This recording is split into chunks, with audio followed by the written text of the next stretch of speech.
When the rabbit came to visit, the prince said time to play.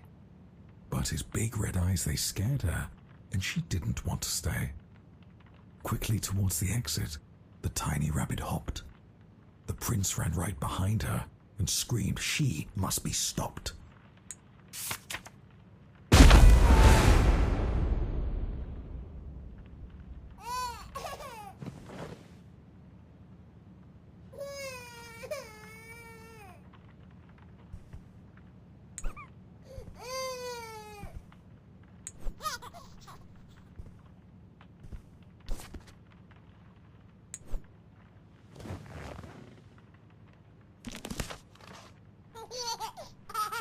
Through dark corridors he chased her.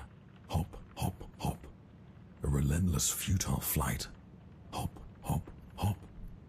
Round and round inside the palace, in and out of space and sight. Hop, hop, hop. The prince, he couldn't catch her. His heart was filled with wrath.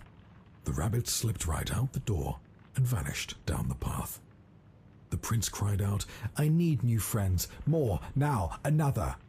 "I'll bring you some, don't worry now," replied his loving, caring mother.